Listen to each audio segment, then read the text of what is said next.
அவ்வாறு விலகினால் மீண்டும் ஒரு திரிசங்கு சட்டமன்றம் ஏற்படும். அப்போது ஆட்சியை தொடர முடியாத ஒரு சூழ்நிலை ஏற்படுவதற்கான வாய்ப்பு இந்த அதிமுக உடையும் சூழ்நிலையில் ஏற்பட்டிருக்கிறது. நம்மோடு மூத்த பத்திரிகையாளர் துரைக்கருணா நம்மோடு இணைந்திருக்கிறார். துரைக்கருணா சார் வணக்கம். அதிமுகவின் வரலாற்றிலேயே இப்படி தேர்தல் முடிந்த ஒரு மாத காலத்திற்குள் இது போல பதவியே ராஜினாமா செய்துவிட்டு மற்றொரு கட்சியில் இணையும் அரசியல் நகர்வு இதற்கு முன்பு எப்போதாவது நடைபெற்றிருக்கிறதா? இது எங்கே போய் முடியும் அதிமுகவுக்கு? துரைக்கருணா சார், அண்ணா திராவிட முன்னேற்ற கழகத்தினுடைய 53 ஆண்டு காலத்தில் இல்லாத நிகழ்வு தான் இந்த நிகழ்வு கண்ணன். அதாவது அதிமுகவினுடைய முன்னணியினர் சட்டமன்ற உறுப்பினர்களாக, அமைச்சர்களாக இருந்தவர்கள், எம்பி எம்எல்ஏக்களாக இருந்தவர்கள், பல்வேறு பொறுப்புகளில் இருந்தவர்கள், அந்த கட்சியை தொடங்கிய நிறுவன தலைவர் எம்ஜிஆர் மீதோ, அந்த கட்சியை 30-40 ஆண்டுகள் வழிநடத்திய செல்வி ஜெயலலிதா மீதோ எந்த விதமான கட்சி மீது கூட எந்தவித ஈடுபாடும் இல்லாமல் தனிப்பட்ட முறையில் தங்களுடைய சுயநலம், ஈகோ இதை அடிப்படையாக வைத்து செயல்படுவதால் இப்படிப்பட்ட துரதிருஷ்டவசமான நிலை உருவாகி இருக்கிறது அப்படின்னு தான் பாக்குறேன் கண்ணன். கடந்த ஒரு வார காலமாக இது ஒரு பெரிய அளவுல பேசுபொருளாக இருந்தது. ஒரு அணியினர் 25 பேர் சண்முகம், எஸ்.பி. வேலுமணி தலைமையிலும், ஒரு 22 பேர் எடப்பாடி தலைமையிலையும் சட்டப்பேரவையில் செயல்பட்ட சூழலில் இருவருமே இணைந்து செயல்படலாம் என்று சில பஞ்சாயத்துக்கள் நடக்குது, பேச்சுவார்த்தை நடக்குது, இந்த ஆட்களை இழுக்கும் செயல்கள் நடக்கிறது அப்படிங்கிற மாதிரி இருந்தது. இந்த காலை கூட ஒரு 5 சட்டமன்ற உறுப்பினர்கள் வேலுமணி சண்முகம் தரப்பிலிருந்து திரு எடப்பாடி பழனிசாமியை சென்று சந்தித்து ஆதரவு தெரிவித்தார்கள் அப்படின்னு செய்தி வந்த ஒரு மணி நேரத்துல ஒரு 3 எம்எல்ஏக்கள் தங்களுடைய சட்டமன்ற உறுப்பினர் பதவியை ராஜினாமா செய்து பேரவைத் தலைவரிடம் கொடுத்து விட்டு அடுத்த 10வது நாள் அங்கிருந்த தாவேகா அமைச்சர் ஆதவ அர்ஜுனா அவர்களை சந்தித்து தாவேகாவில் இணைந்து விட்டதாக செய்திகள் வருகிறது. அப்போ இந்த குதிரை பேர அரசியல் நடைபெறுகிறது என்று பொதுவெளியில் பேசப்பட்ட கருத்து ஊர்ஜிதப்படுத்தப்படுகிறது. இந்த சண்முகம் வேலுமணி தரப்பு ஆட்களை இழுக்கும் முயற்சியில எடப்பாடி பழனிசாமி தரப்பினர் தான் ஈடுபடுகிறார்கள் போது அங்கிருந்து கடத்தி கொண்டு வந்து இன்னொரு தரப்பு இந்த தாவேகா இந்த வேலைகளை செய்கிறதோ அப்படிங்கிற மாதிரி நம்ம பார்க்க வேண்டியது இருக்கிறது. இன்னும் எத்தனை பேர் வந்து தாவேகாவில் இணைவார்கள்? அவர்கள் தேர்தலில் தாவேகா சின்னத்தில் வெற்றி பெற்று ஆதரவு ஒரு பெரும்பான்மையான ஒரு 10 பேர் 15 பேர் வந்து நாம் அனைவரும் தாவேகா சின்னத்துல நின்று வெற்றி பெறுகிற பொழுது தாவேகாவுக்கு இன்றைக்கு இருக்கிற அந்த நித்தியகண்டம் பூர்ணாயுசு என்கிற நிலை மாறி 5 ஆண்டுகளும் ஒரு நிலையான அரசை நடத்தி விடலாம் என்கிற எண்ணத்தில் தாவேகாவினுடைய சூழ்ச்சி அரசியல் தான் இது என்பது வெளிப்படையாக தெரிகிறது கண்ணன். ஓகே துரைக்கண்ணன் சார், எனக்கு இன்னொரு சந்தேகம் என்னன்னா, இந்த 25 எம்எல்ஏக்கள் அதிமுகவோட அவங்க நம்பிக்கை வாக்கெடுப்பில் அவர்கள் ஆதரவு தெரிவித்தது வந்து உங்களுக்கு அமைச்சர் பதவி வழங்கப்படும் என்று உறுதிமொழி அளித்ததன் அடிப்படையில் தான் அவருக்கு விஜயே நேரடியாக இபிஎஸ் வீட்டுக்கு கூட போகாமல் நேரடியாக சிவி சண்முகம் தான் அதிமுகவின் நீண்டகால பொதுச் செயலாளர் போல அவருடைய இல்லத்திற்கு சென்று சந்தித்து சால்வை அணிவித்து அவர்களை வரவேற்றார். ஆனால் நம்பிக்கை வாக்கெடுப்பில் வெற்றி பெற்ற கையோடு இவர்களை அப்படியே கலற்றி விட்டு அந்த அமைச்சர் பதவி வழங்காமல் போனதற்கு அது என்ன சட்ட ரீதியான என்ன காரணம் சார்? இல்ல, இப்ப பொதுவெளிகள்ல மக்கள் மத்தியிலும் ஊடகங்கள் மத்தியிலும் தான் இது பரவலாக பேசப்பட்டது. எடப்பாடி தரப்பும் குற்றச்சாட்டு சொன்னாங்க, அமைச்சர் பதவி தருவதாக, வாரிய தலைவர்கள் பதவி தருவதாக ஏமாற்றி அழைத்து செல்கிறார்கள், குதிரை பேரம் நடத்துகிறார்கள் அப்படின்னு. ஆனா அந்த 2 தரப்பினருமே சொல்லல.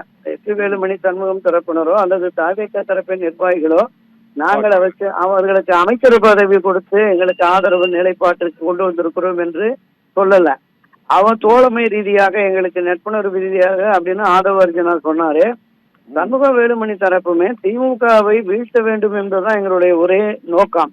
அப்படி திமுகவை வீழ்த்தி ஆட்சி அதிகாரத்திற்கு வந்திருக்கிற தாவேகா ஒரு அறுதி பெரும்பான்மை கிடைக்காததால நாங்க ஆதரவு கொடுக்கிறோம் அப்படிங்கிற கருத்தை சொன்னாங்க.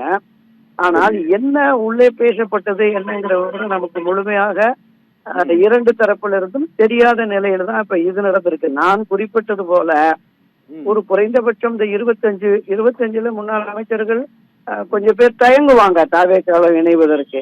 அங்க ஒரு 10-15 பேர் இதே மாதிரி ரிசைன் பண்ணிட்டு வந்தாங்கன்னா அவங்க தாவேகா சின்னம் விசில் சின்னத்துல போட்டியிடுகிற பொழுது ஏற்கனவே வெற்றி பெற்ற அந்த அண்ணா திராவிட முன்னேற்ற கழகத்தினுடைய வாக்குகளை பெற்று வெற்றி பெற்றிருக்கிறார்கள். இவர்களுடைய ஆதரவு அந்த வாக்குகளோடு இந்த விசில் தாவேகா வாக்குகளும் கிடைக்கிற பொழுது நிச்சய வெற்றி உறுதிங்கிற பார்வை இவங்களுக்கு இருக்கிறது. தாவேகாவுக்கு இருக்கிறது, இந்த ராஜினாமா செய்த வேட்பாளருக்கு இருக்கிறது. அப்படி வந்து வெற்றி பெற்றால் தாவேகாவை இணைந்து தாவேகா அமைச்சரவையிலேயோ அல்லது தாவேகா எம்எல்ஏக்களாகவோ தொடரும் பொழுது தாவேகாவுக்கு ஒரு நிரந்தரமான 5 ஆண்டுகளும் ஒரு பிரச்சனை இல்லாத அளவுல இந்த அமைச்சரவையை அந்த அரசாட்சியை கொண்டு செலுத்தலாம் என்கிற பார்வை தமிழக வெற்றி கழகத்திற்கு உருவாகி இருக்கிறது. அதற்கான முன்னெடுப்பை தான் இப்போது நாம் பார்த்து கொண்டிருக்கிறோம் கண்ணன். ஓகே, துரைமுருகன் சார், இன்னொன்று இந்த சிவி சண்முகமும் எஸ்பி வேலுமணியும் தாவேக்கால இணைவதற்கான வாய்ப்பு இருக்குதா சார்? ஏன்னா அவங்க தான் அந்த அதிர்ச்சியை உருவாக்குனாங்க. அதுல இருந்து போயிட்டாங்க, அடுத்த போகல. தொடக்கத்துல அதான் சொன்னேன் கண்ணன். அண்ணா திராவிட முன்னேற்ற கழகத்திலே அமைச்சர் பொறுப்புகள் இருந்து கட்சியினுடைய முதன்மை செயலாளர், அமைப்பு செயலாளர், தலைமை செயலாளர் என்கிற பதவிகளெல்லாம் இருந்தவர்கள் தாவேக்காவிற்கு சென்று இணைவார்களாங்கிறது ஒரு பெரும் சந்தேகம். ஆனால் அரசியலில் எது வேண்டுமானாலும் நடக்கலாம், எப்படி வேண்டுமானாலும் நடக்கலாம், யாரோடும் இணையலாம். உதாரணத்திற்கு அண்ணா திராவிட முன்னேற்ற கழகத்தினுடைய முதன்மை பொறுப்பிலே ஆட்சி அதிகாரத்தில் முதன்மை பொறுப்பில் இருந்த மரியாதைக்குரிய அண்ணன் ஓபிஎஸ் அவர்களே நேரு எதிரான திராவிட முன்னேற்ற கழகத்தில் இணைந்ததெல்லாம் பார்த்தோம். எனவே நான் சொன்னது போல யாரும் யாரோடும் இணையலாம், எது வேண்டுமானாலும் நடக்கலாம் கண்ணன். ஓகே, எனக்கு நிறைவா ஒரே ஒரு கேள்வி. இப்போது தமிழக வெற்றி கழகத்துக்கு நம்பிக்கை வாக்கெடுப்பு நடைபெற்று விட்டது. அது 144 பேர் அவர்களுக்கு ஆதரவு தெரிவித்து விட்டார்கள்.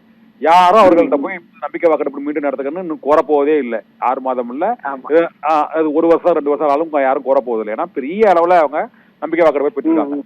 இந்த நிலையை அப்படியே தக்க வைத்துக் கொண்டு அமைதியாக ஆட்சி நடத்துவதை விடுத்துவிட்டு அதிமுகவை உடைப்பதற்கான செயலில் ஏன் அவர்கள் ஈடுபடுகிறார்கள்? இது உண்மையிலே இந்த அரசியல் வியூகம் வெற்றி பெறும் நினைக்கிறீங்களா?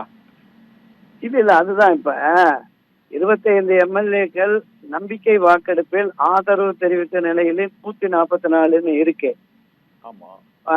ஒருவேளை எடப்பாடி பழனிசாமி தரப்போடு பேச்சுவார்த்தை நடத்தி 47 பேரும் ஒன்னா நாம இணைவோம் அப்படின்னு போயிட்டு போயிட்டு நம்பிக்கை இல்லா தீர்மானம் கொண்டு வர்றோம் அப்படிங்கிற போது அப்ப திமுக எல்லாம் இணைந்து ஒரு நம்பிக்கை இல்லா தீர்மானம் கொண்டு வந்தா ஒரு பேர் ஆபத்து இந்த அரசுக்கு ஏற்படும் அப்படிங்கிற நிலையில தான் ஒரு ஸ்திரமான அரசை கொண்டு வர வேண்டும் என்கிற போக்குல தாவேக்கா ஈடுபட்டிருக்கு. உண்மை ஒரே ஒரு சந்தேகம் என்னன்னா, இந்த ராஜினாமா செய்த சட்டமன்ற உறுப்பினர்கள் இவர்கள் தாவேக்கா வேட்பாளர்களாக களத்தில் நிற்கும் பொழுது ஏன்னா வெற்றி பெற்றவர்கள் எல்லாம் ரெட்டையில விசில் போட்டியிட்டு இவங்க மீண்டும் வெற்றி முழுமையா பெறுவதற்கான வாய்ப்பு இருக்குதா? இல்ல, ஒரு மிகப்பெரிய சூறாவளி விசில் சூறாவளியிலேயே வெற்றி பெற்று வந்துட்டாங்கன்னா தனிப்பட்ட முறையில் இவர்களுக்கு ஆதரவு இருக்கும் என்று நான் பார்க்கிறேன். நீங்க இவங்க வாங்கின பாதி ஓட்டு அதிமுகல வந்தது, பொதுமக்கள் ஓட்டு ஒரு 5-10% வந்தது. அதை தாண்டி விசில் என்று வருகிற பொழுது இந்த ஆட்சி விஜய் ஒரு தரமான அரசாங்கத்தை கொண்டு வர வேண்டும் என்று விரும்புகிற விசில் ஆதரவாளர்கள் தாவேக்காவினர் வாக்களிப்பாங்கல்ல, அப்ப வெற்றி உறுதியாயிடும்.